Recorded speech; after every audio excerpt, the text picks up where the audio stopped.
Hello, welcome to all on my YouTube channel learning with me. So आज जो हम लोग सीडीपी का एक नया चैप्टर स्टार्ट करने जा रहे हैं जो है आपका पर्सनालिटी। और इस चैप्टर को हम लोग इसीलिए स्टार्ट कर रहे हैं क्योंकि आपका जो एचपी टेट है वो अगेन फिर से होने जा रहा है।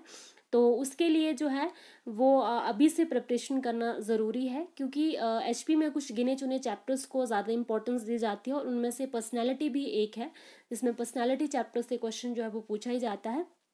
बाकी आपका जिन बच्चों का इस बार हो गया उनको बहुत सारी बधाइयाँ, और जिनका नहीं हो पाया है उनके लिए अभी से प्रिपरेशंस है क्योंकि सीवीपी एक ऐसा सब्जेक्ट है उसमें अगर स्कोरिंग आपकी हो जाती है तो बाकी के जो आपके सब्जेक्ट हैं, मतलब बाकी का जो एचपी टेट का सिलेबस है उसमें बहुत ज़्यादा जो है वो ईजी हो जाता है आपके लिए, क्योंकि 30 मार्क्स की सीडीपी आती है। अगर आप 25 या 26 भी स्कोरिंग कर पाते हो तो वो आपके बाकी जो स्कोरिंग है उस पर बहुत ज़्यादा इफेक्ट डालती है। ठीक है।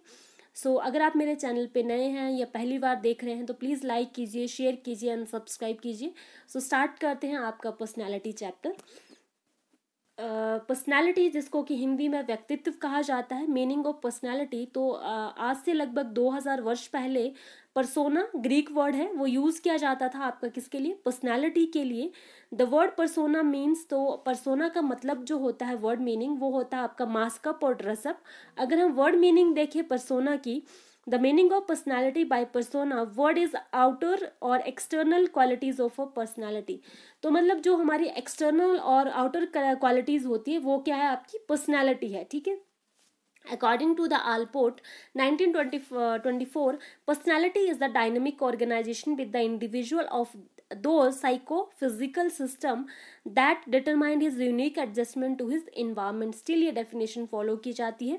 According to the Moon, personality may be defined as the most characteristic integration of an individual structure, mode of behavior, interest, attitude, capacities, abilities and aptitude. ठीक है। तो अकॉर्डिंग जो मुन की डेफिनेशन है और स्टिल जो आपकी डेफिनेशन है पर्सनैलिटी की वो यही है कि पर्सनैलिटी सिर्फ और सिर्फ आपका आउटर कैरेक्टरिस्टिक्स नहीं है। ठीक है। जो आपका फिजिकल है वो आपकी पर्सनैलिटी नहीं है। किसी की फिजिकल हाइट बहुत अच्छी है, किसी का कलर बहुत अच्छा है तो आप उसे देख के वेरी गुड पर्सनैलिटी नहीं कह सकते। पर्सनैलिटी हमारा internal and external both characters का सम अप है। ठीक है। तो इसमें वही है कि आपका पर्सनैलिटी में जो है वो एक इंडिविजुअल का mode of behaviour, interest, attitude, capacities, abilities and attitude, इन सभी को जो है वो कंसीडर किया जाता है। ठीक है। ये सभी जो है वो एक पर्सन की क्या है, personality है। We can say on the basis of our definitions that physical and cognitive both characteristics are involved, but the one mostly and mainly found are cognitive traits, sentiment, attitude, complexes and unconscious idea, interest and idea, etc. All these characteristics determine the specific and general quality evident in the person behavior. So personality का यही sum up निकलता है कि personality सिर्फ और सिर्फ आपका outer characteristics नहीं है। पर्सनैलिटी आपका both internal and outer characteristics जो है वो आपकी क्या है, पर्सनैलिटी है। उसमें आपका इंटरेस्ट भी आता है, इसमें आपका बिहेवियर भी आता है, एटीट्यूड भी आता है, एप्टीट्यूड। सिर्फ और सिर्फ आपका फिजिकल कॉन्टेक्स्ट आपकी पर्सनैलिटी नहीं है। ठीक है। बाद में देखते हैं types of personality. Any two person of society are not alike, same thing है, वो कोई भी दो पर्सन जो वो सेम नहीं होते हैं due to individual differences. It is another point that may be have a similarity some और अदर पॉइंट फ्रॉम अर्लियर और old, that persons are classify according to this similarity in their personality. For example, the Indian Ayurveda classify personality 3 categories. ठीक है। that is Ayurveda के accordingly 3 types की, बात, पित्त and कफ। ठीक है। Similarly, the ethics of moral science gives 3 classification, that is सात्विक, राजसिक एंड तामसिक। तो उन्होंने जो आपका मोरल एथिक्स और मोरल साइंस थे उनके अकॉर्डिंगली 3 टाइप्स ऑफ पर्सनैलिटी थी। सब पहला सात्विक, दूसरा राजसिक और तीसरा आपका तामसिक। तो हिपोक्रेट्स जो थे वो पहले थे जिन्होंने हमारे जो पर्सनैलिटी है उसकी क्लासिफिकेशंस दी थी 400 BC में। तो उन्होंने जो आपके टाइप्स ऑफ पर्सनैलिटी जो डिस्क्राइब किए थे, क्योंकि उस समय तक जो थी वो आपकी यही माना जाता था कि पर्सनैलिटी जो है वो सिर्फ और सिर्फ आपका आउटर कैरेक्टरिस्टिक्स है। तो इनके अकॉर्डिंगली जो भी आपके टाइप्स रहेंगे उसमें सिर्फ हमारे आउटर कैरेक्टरिस्टिक्स को ही इंपॉर्टेंस दी गई होगी। ठीक है। तो पहला था आपका फिलेमैग्नेटिक था। These are those person which physically weak, slow and unstimulated by behaviour. तो फिजिकली वीक थे, स्लो थे, और बिहेवियर्स में भी थोड़े से स्टिमुलेटेड नहीं थे इतने ज़्यादा, ठीक है। और मेलाकोनिक की बात करें तो these are those person which are normal in physique and passionate by natures and anxiety is there main features. तो ऐसे पर्सन्स थे जिनका जो आपके मतलब नॉर्मल थे फिजिक के अकॉर्डिंगली, बट ऐसे पर्सन जो थे वो आपके क्या थे, ज़्यादा से ज़्यादा जो एक बार तरीके से निराशावादी होते हैं इस तरीके के थे, और एंग्जाइटी जो था वो इनका मेन फीचर्स था। मतलब इनमें ऐसे पर्सन्स में एंग्जाइटी लेवल बहुत ज़्यादा पाया जाता है, ठीक है। और उसके बाद बात करते हैं कॉलरिक की। तो choleric man they are the weak by physique and easily get excited और दे आर ईजिली अनॉयड, ठीक है। तो ये भी जो थे वो आपके वीक थे फिजिक के अकॉर्डिंगली, मतलब फिजिक में वीक थे और इजीली हर चीज़ पे लिए एक्साइटेड हो जाते थे। और इसके अलावा जो अनॉयड थे, मतलब किसी बात को बहुत जल्दी जो है वो एक तरीके से नाराज हो जाते हैं, और ऐसी पर्सनैलिटी हम आज भी देखते हैं। सैंग्विन की बात करें तो these persons are good by physique, fast at work, cheerful and optimistic by the natures. और अकॉर्डिंग टू हिप्पोक्रेट्स तो सैंग्विन जो थे वो आपके बेस्ट पर्सनैलिटी थी, जो फिजिक में भी अच्छे थे और काम में भी बहुत फास्ट थे और बहुत खुश मिजाज तरीके के जो हैं वो आपके पर्सन्स थे, ठीक है। इसके अलावा आपकी शेल्डन की भी है टाइप्स ऑफ पर्सनैलिटी, और किंचमर की भी है। तो अगर आप उसकी भी देखना चाहते हैं तो आप मेरे कमेंट बॉक्स में बता सकते हैं, मैं उसके नोट्स आपको दे दूंगी, ठीक है। The classifications by Jung 1921 is practised till today. According to him personality is 2 types. तो जो जंग ने क्लासिफिकेशंस की थी 1921 ईस्वी में, स्टिल जो है पर्सनैलिटी की इस जो आपके टाइप्स हैं इनको आज भी फॉलो किया जाता है, और इनके अकॉर्डिंगली पर्सनैलिटी जो थी वो 2 टाइप की थी, ठीक है। First extrovert and second one is introvert, ठीक है। एक्सट्रोवर्ट कौन थे? Person processing the personality are social, practical, diplomat, more conversant, more active, living in present, social, more active and with practical attitude for life। तो extrovert personality जो होती है basically वो ऐसे पर्सन होते हैं जो ज़्यादा सोशल होते हैं, बहुत जल्दी घुल मिल जाते हैं, बहुत फ्रेंड सर्कल होता है, प्रैक्टिकल होते हैं बहुत चीज़ों को लेके, और ज़्यादा एक्टिव होते हैं। मतलब कोई भी काम दो, कोई भी टास्क दो, तो ऐसे जो एक्सट्रोवर्ट पर्सनैलिटी का पर्सन होता है वो सबसे पहले जो है वो उस काम के लिए आगे आता है, ठीक है।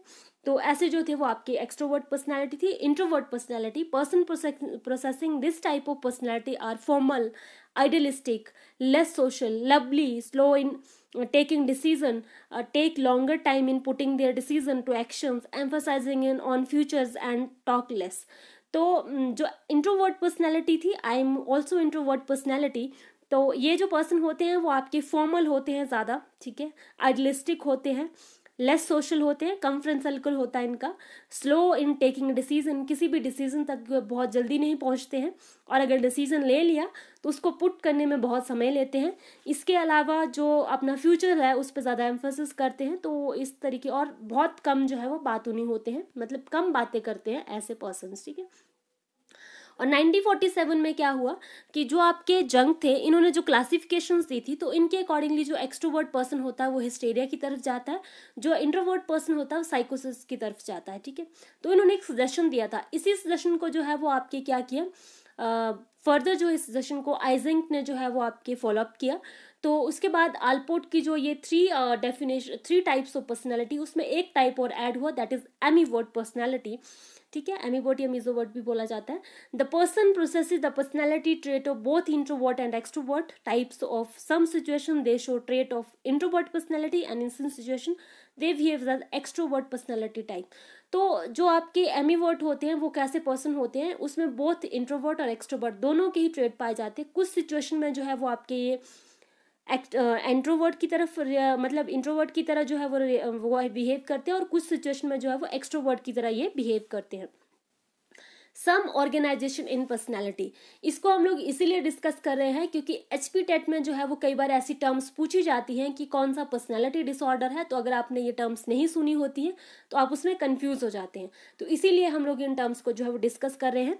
सबसे पहला आता है आपका सममैनुअलिज्म। समबेनिलिज्म को है, a person with sickness sleep as a person who normally goes to sleep, but a patient of somnambulism before some take task during his sleep and then again fall asleep when he wake up. मतलब इसमें क्या होता है, एक तरीके से आप नींद में चलने की बीमारी से कह सकते हैं। इसमें जो है वो पर्सन क्या करता है, नॉर्मली सो जाता है, उसके बाद उठ के कुछ टास्क परफॉर्म करेगा और अगेन फिर से जो है वो स्लीप ले लेगा, लेकिन उसे ये चीज़ नहीं पता होती है कि उसने कुछ टास्क जो है वो परफॉर्म किया है। तो ये जो है वो एक तरीके से आपकी जो स्लीपिंग सिकनेस है वो उसको आप बोल सकते हैं हिस्टेरिया। हिस्टेरिया जो है वो आपका क्या है, person with hysteria can cry, laugh, shout, grind teeth etcetera. तो हिस्टेरिया जो है इसमें आपके जो इमोशन होते हैं, मतलब इमोशन जो होते हैं बहुत ज़्यादा हो जाते हैं। इसमें पर्सन क्या करता है, या तो बहुत ज़्यादा रोएगा या हंसेगा या चिल्लाएगा या तो अपने टीथ वगैरह को ग्राइंड करेगा, ठीक है। इस तरीके का जो एक मतलब शो है, इस तरीके का जो सिम्टम्स है वो शो करता है हिस्टेरिया का पर्सन। फिर उसके बाद बात करते हैं एमनीजिया का। Amnesia, person in amnesia forget himself, he forget his own identifications, family, occupation, familiar person etcetera. तो एमनीजिया में क्या होता है, पर्सन जो होता है वो खुद की आइडेंटिफिकेशन को भूल जाता है, ठीक है, खुद को भूल जाएगा। और इसके अलावा जो है वो फैमिली को भूल जाएगा, फैमिली ऑक्यूपेशन क्या उस चीज़ को। इसके अलावा साथ ही आपकी मल्टी पर्सनैलिटी भी आता है, मल्टीपल पर्सनैलिटी डिसऑर्डर भी आता है। मल्टीपल पर्सनैलिटी डिसऑर्डर में क्या होता है, पर्सन जो है वो खुद को भूल जाता है और एक नई आइडेंटिटी को जो है वो आपका गेन कर लेता है, ठीक है, नई आइडेंटिटी को गेन कर लेता है। पर इसमें क्या है कि वो जो आपकी पुरानी आइडेंटिटी है उसको कई बार वो रिवाइज भी कर ले, मतलब पुरानी आइडेंटिटी में भी कई बार वापस आ जाता है, तो वो मल्टी पर्सनैलिटी डिसऑर्डर है। तो एमनीजिया में क्या है, एमनीजिया में वो खुद को भूल ही जाएगा, अपनी आइडेंटिफिकेशन भी भूल जाएगा, अपना ऑक्यूपेशन भी भूल जाएगा, अपनी फैमिली को भी भूल जाएगा, वो होता है आपका एमनीजिया में, ठीक है। तो उसके बाद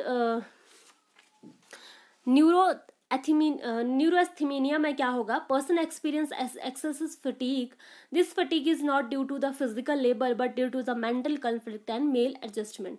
तो इसमें क्या होगा, मतलब पर्सन को बहुत ज़्यादा जो है वो आपकी फटीग फील होगी, बहुत ज़्यादा जो है वो आपका फटीग को वो करेगा, लेकिन ये जो थकान होगी उसको, ये किसी काम की वजह से नहीं होगी, बल्कि उसका जो मेंटल स्ट्रेस है या जो मेंटल कॉन्फ्लिक्ट्स है उसकी वजह से जो है वो आपका रहता है। इसके साथ ही जो आपका हिस्टेरिया है, तो मोस्टली क्या होता है, जो हिस्टेरिया वाले पर्सन्स हैं, आपने आजकल जो आपके मेल्स फीमेल्स पे जो जितने भी केसेस होते हैं like rape attempt and all, तो इसमें जो आपका हिस्टेरिया डिसऑर्डर है पर्सनालिटी का, वो भी बहुत एक रियर होता है। कई बार जो पर्सन होता है अगर उसे हिस्टेरिया का इशू है तो वो ऐसे काम भी करता है, ठीक है, लाइक रेप एंड ऑल। और उसके बाद स्केजोफीनिया, साइजोफीरिया भी कहा जाता है, स्केजोफीनिया भी कहा जाता है, तो बेसिकली ये स्केजोफीनिया है। स्केजोफीनिया में क्या होता है, patients show lack of reality, emotions, deformity, delusion and lack of internal control, disorganisations. तो स्केजोफीनिया का पर्सन जो होता है वो रियलिटी को एक्सेप्ट नहीं करता है, ठीक है, और इमोशंस ज़्यादा इमोशनल हो जाता है, डिफॉर्मिटी को फॉर्म कर लेता है, इल्यूजन्स को पाल लेता है, भ्रम को पाल लेता है, ठीक है, डिल्यूजन्स होते हैं उससे बहुत ज़्यादा। जितने भी मैंने ये सिम्टम्स लिखे ये सारे स्केजोफीनिया के पेशेंट में जो है वो पाए जाते हैं, ठीक है। नेक्स्ट जो है आपका थ्योरीज ऑफ पर्सनैलिटी। तो इसमें जो आपका थ्योरीज ऑफ पर्सनैलिटी है, जिसमें हम लोग सिगमंड फ्रॉइड की साइको एनालिटिकल थ्योरी को देखेंगे, ठीक है। Sigmund Freud was the first person who considered the childhood behaviour as on basis of adult behaviour, ठीक है, पहले पर्सन थे जिन्होंने ये कहा था कि जो चाइल्ड मतलब बच्चे का बिहेवियर होता है वो किसके बेस पे होता है, behaviour as base of adult behaviour, ठीक है। The main concept of regarding Sigmund Freud analyticals are, तो जो आपके टू मेन कंसेप्ट की बात की थी इन्होंने अपनी इस थ्योरी में, साइको एनालिटिकल थ्योरी, और ये फादर भी है साइको एनालिसिस के, और इसके साथ ही बेसिकली ये न्यूरो सर्जन थे, बट इनका साइकोलॉजी में भी इंटरेस्ट था तो इन्होंने इस फील्ड में भी काम किया। और इसके साथ ही जो आपका psycho analytical psycho analysis psychosexual theory इन्होंने दी हुई है। और जो दो मेन कंसेप्ट की इन्होंने बात की थी, फर्स्ट था आपका स्ट्रक्चर ऑफ पर्सनैलिटी और सेकंड था आपका डेवलपमेंट ऑफ पर्सनैलिटी। तो डेवलपमेंट ऑफ पर्सनैलिटी हम नेक्स्ट वीडियो में डिस्कस करेंगे, जिसमें हम लोग जो सिगमंड फ्रॉइड के द्वारा जो आपकी स्टेजेस दी गई है साइकोसेक्सुअल थ्योरी, मतलब साइकोसेक्सुअल स्टेजेस दी है डेवलपमेंट की, like oral stage, phallic stage, तो उनको हम डिस्कस करेंगे। आज के इसमें हम लोग जो है वो आपके स्ट्रक्चर्स को डिस्कस करेंगे, जो उनके अकॉर्डिंगली थ्री पार्ट्स थे पर्सनैलिटी के, ठीक, 3 पार्ट्स ऑफ पर्सनैलिटी की इन्होंने बात की थी, id, ego and super ego. Id जो है, id represent the unconscious mind. तो इनके अकॉर्डिंगली जो आपका इड है वो हमारे अनकॉन्शियस माइंड को रिप्रेजेंट करता है। अनकॉन्शियस माइंड क्या थे, जो सिगमंड फ्रॉइड थे, इन्होंने हमारे माइंड को जो वो 3 पार्ट्स में डिवाइड किया था, कि मतलब 3 पार्ट होते हैं माइंड के। पहला होता है conscious mind, second one unconscious subconscious mind, third one unconscious mind. तो इनके अकॉर्डिंगली जो आपका 25% जो होता है पर्सन का, सिर्फ और सिर्फ क्या होता है, सबकॉन्शियस मतलब कॉन्शियस माइंड होता है। कॉन्शियस माइंड क्या होता है, जो हमारी प्रेजेंट की फीलिंग चल रही है, जो हमारे विचार चल रहे हैं, वो कौन से पार्ट में होते हैं, कॉन्शियस माइंड में होते हैं। ठीक है, बात करते हैं सबकॉन्शियस माइंड की। कुछ हम लोग याद कर रहे हैं, ठीक है, कुछ हम लोग रीड आउट कर रहे हैं, बाद में हम उसको रिकॉल कर पा रहे हैं, तो वो कौन से पार्ट में स्टोर है आपके, वो है आपका सबकॉन्शियस माइंड। ठीक है, लास्ट है आपका unconscious mind.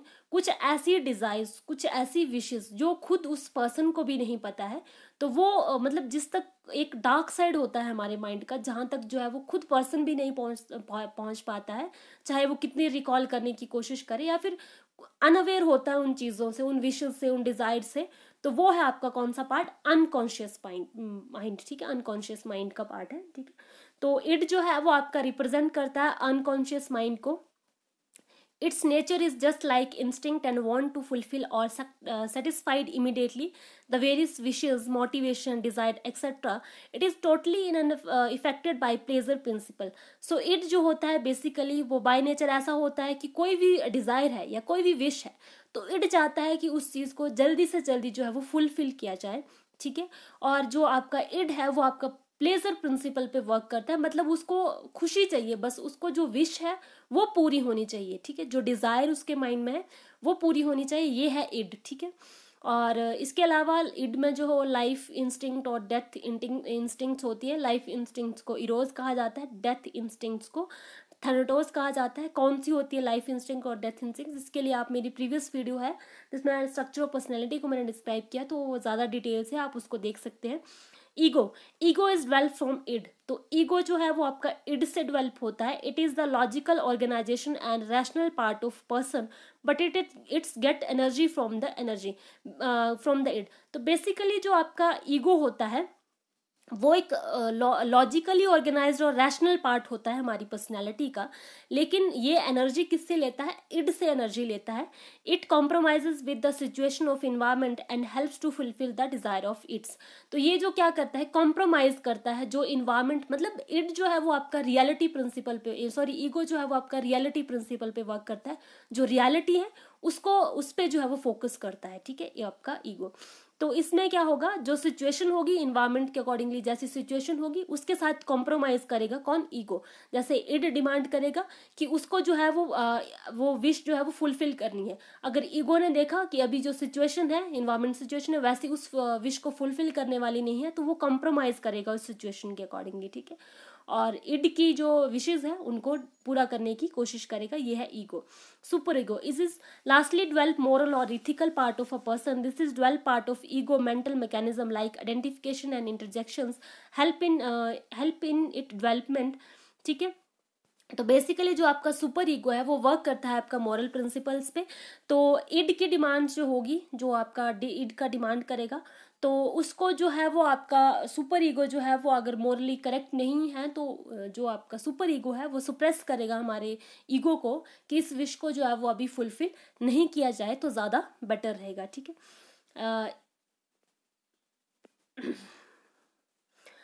ego tries to fulfill all the wishes of unconscious, that is id by following pleasure principle. At many instinct, when their satisfaction is not achieved, then it try to satisfy need by the help of image. But all the id desires are not fulfilled by the ego because some id desires are not morally appropriate. ठीक है, तो यही है कि जो end ego है उसका काम है इड के डिजायर्स को फुलफिल करना, लेकिन सभी डिजायर को इड फुलफिल नहीं कर पाता, क्योंकि कुछ जो आपकी डिजायर्स हैं वो आपकी अप्रोप्रिएट होती है, मतलब कुछ सही नहीं होती है। ठीक है, और basically the ego maintain a balance between id and super ego. If the id desire is not fulfilled then anxiety frustration are formed in a personality. ठीक है, अगर इड की जो डिजायर्स आ रही है बार बार उसको ईगो जो है वो आपका फुलफिल नहीं कर रहा है, तो पर्सन की पर्सनैलिटी में जो फ्रस्ट्रेशन है वो आएगी, ठीक है। And ego is not fulfil the super ego, that is also create a problem in future in a person personality. अगर सुपर ईगो को बार बार सुप्रेस किया जाता है तो वो भी जो है वो प्रॉब्लम क्रिएट करता है। तो ईगो जो है वो एक बैलेंस मेंटेन करता है इड और सुपर ईगो के बीच में, ठीक है। Like id, I want that right now, ego, let's figure out a way to work together, and super ego, good peoples don't want these things, ठीक है। एक चार्ट के थ्रू समझाने की कोशिश की है। और उसके अलावा जो एक एग्जाम्पल मैंने लिखा है, सपोज एक लड़की जो है वो एक रास्ते पे अकेली जा रही है, तो एक लड़का है उसके माइंड में जो है उसको मोलेस्ट करने का विचार आता है, और सेकंड थिंग जो है, सेकंड थॉट उस लड़के के माइंड में आता है कि ये प्लेस जो है वो अप्रोप्रिएट नहीं है ऐसा कुछ करने के लिए। सो अगर कोई उसे जो है वो पकड़ लेता है, देख लेता है, तो उसे जो बुरी तरह से मारा जाएगा। सो और पुलिस के हाथ भी उसे दिया जा सकता है, ठीक है। तो वो जो है वो देखता है कि लड़की जो है वो एक मतलब खाली रास्ते पे जा रही है, तो उसमें जो है वो मोलेस्ट करने का उसका माइंड में आता है।